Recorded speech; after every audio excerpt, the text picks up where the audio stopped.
한빛투자경제연구소의 박상희 소장이 여러분을 기다리고 있습니다. 소장님. 네, 안녕하십니까. 박상희 소장입니다. 자, 이제 한 2100선 왔으니까. 네.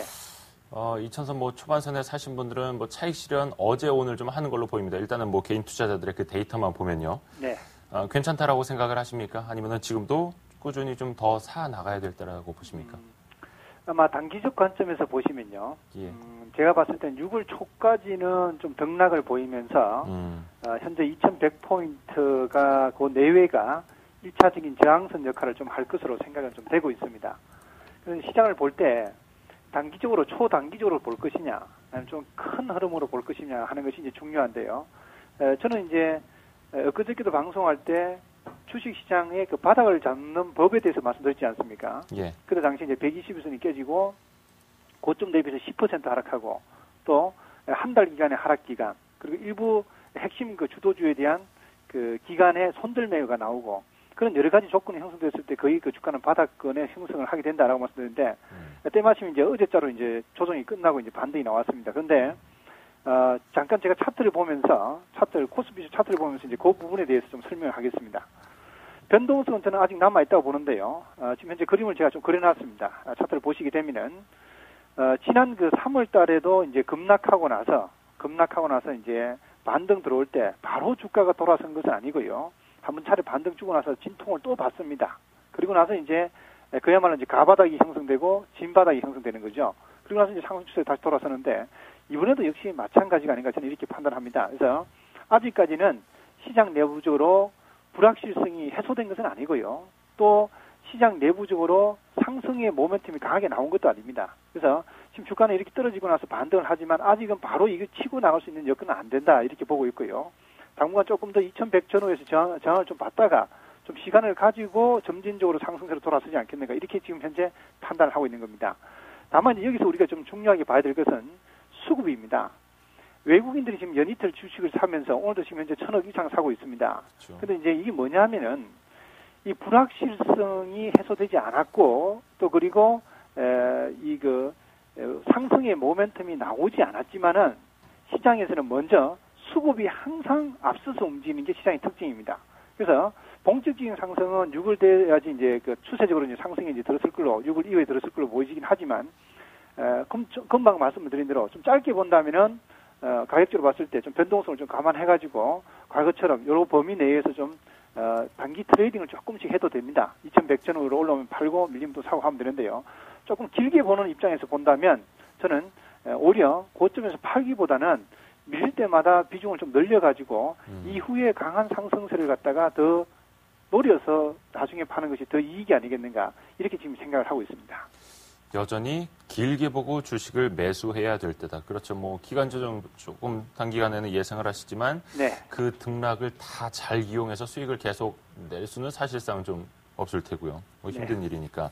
근데 오늘 좀 이렇게 보면은 그동안에 좀 반등 보기 힘들었던 업종 내에서도 반등 좀 크게 나타나거든요. 특히 이제 네. 해운도 그렇고 건설도 그렇고 네. 이들 주식들은 좀 어떤 생각하고 계세요? 지금 현재 반등이 큰 해운이나 건설 이쪽은 기술적 반등입니다. 예. 근데 건설은 이제 대형 건설주들은 어느 정도 이제 다시금 이제 좀 상승세를 좀 탈 수가 있는데요. 중소형 건설주 쪽은 쳐다볼 필요가 없겠고요. 대형 건설주 몇 개, 그것들은 이제 뭐 현대건설, GS건설, 삼성물산, 뭐 대림산업까지 이렇게 해서 한 4종목 정도는 앞으로 이제 점진적으로 조금씩 올라갈 수 있다고 보는데요. 예. 그쪽은 좀 그래도 좀 긍정적으로 볼 수 있습니다. 그러나 해운 쪽은 아직은 장기간 하락에 따른 기술적 반등에 불과하기 때문에 시간이 좀 많이 걸릴 것이고요. 그쪽은 이제 올해 그런 쪽을 단기적으로 대응하실 분들은 오히려 올라올 때 그 반등을 이용해서 고가 매도 타이밍을 잡아 나가는 것이 더 낫다. 이렇게 말씀을 좀 드리고 싶습니다. 오히려 지금 지난 하루 이틀 동안에 걸쳐서 주가가 이제 강하게 반등하고 오늘 좀 약간 주춤하고 있는 주도주들, 특히 이제 지난번에도 이제 강조해드린 대로요. 주가 자체가 치수는 120선을 깨고 내려왔지만 이미 주가가 단기 조정 나왔을 때 120선까지 내려가지 않고 대부분 그 한 61선과 21선 사이에서 조정을 끝낸 그런 주도주들, 자동차라든지 화학이나 정유업종들, 화학이 좀 약하긴 한데요. 최근에 이제 나프타 가격 떨어지고 하니까 화학주들이 조금 영향을 받고는 있습니다. 그러나 근본적으로 경기 민감 대형 우량주, 주도주는 쉽게 바뀌지 않습니다. 역사적으로 봤을 때 2000년도에는 IT와 통신주들이 끝까지 주도주 역할을 했고요. 2007년도에는 투자 관련해서 역시 그 소재라든지 산업재가 끝까지 주도주 역할을 했습니다. 이번에도 역시 마찬가지로 기존의 주도주들이 그 역할을 계속 유지해 나갈 가능성이 있고, 물론 이제 종목은 좀 더 압축될 것으로 보여집니다. 그렇기 때문에 압축된 핵심 종목에 좀 더 초점 맞추고 대응해 나갈 필요성은 있지만은 완전히 추세가 무너진 상태에서 기술적 반등하는 종목들이 주도주로 부각된다고 보고, 거기에 너무 그 단기적으로 집중해 나가는 것은 큰 의미가 없다 이렇게 생각합니다. 오늘 좀 반등은 상당히 좀 커 보이지만 역시 기존의 주도주가 아니라면 관심도 좀 제한적으로 갔죠. 역시 그 관심의 한가운데 있는 거는 기존의 주도주고요. 네. 오늘 그 새롭게 관심 갖는 종목 갖고 계십니까? 지금 새로운 관심주는 일단 오늘 추천 종목은 아니고요. 예. 우리 그 지금 시청자분들께서는 아니면 투자자분께서 관심을 가지고 예. 또 다시 신고가 기록할 가능성이 있는 종목을 하나 소개시켜드리겠습니다. 어떤 거죠? 저희가 지난번에 포트폴리오에서 이제 수익을 내고 이제 팔고 나온 종목인데 가장 빠르게 지금 회복하고 있습니다. 바로 현대자동차입니다. 예. 지금 이제 이미 그 오늘도 소식이 있었지만요. 미국 시장에서 11% 정도의 점유율을 갖다 차지할 것이라는 이야기가 나오고 있고요. 도요타가 지난달에 그 14%에서 한 10%대로 주저앉고요. 현대차가 이제 미국 시장에서 3위 업체로 이제 부각됩니다.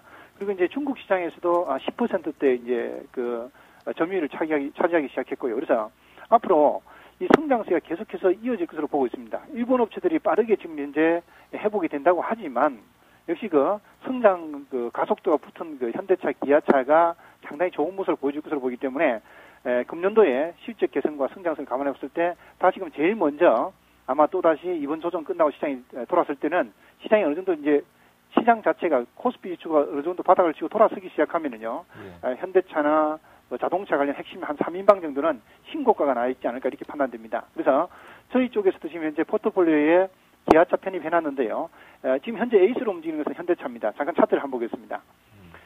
차트 보시면 현대차가 이미 이제 한 차례 급등하고 저는 이제 중간에 여기서 이제 중간에 이 정도 선에서 이제 팔고 나왔는데요. 일단은 다시 이제 하락하고 이제 쌍바닥 패턴이 나오고 지금 이제 고점까지 올라왔습니다. 이 고점까지 온 것은 이제 고점 돌파로 가는 거죠. 그리고 제가 아까 말씀드렸듯이 지수는 벌써 어디까지 떨어졌냐면 여기까지 떨어졌다가 반등이 나오고 있거든요. 예. 지수는 이런 반등이지만은 주도주 쪽은 이렇게 지지력을 형성하면서 아래쪽에 강한 먼저 바닥을 치고 그리고 직전 저점이 무너지지 않은 상태에서 벌써 장이 조금만 올라오니까 고점을 뚫으러 가거든요.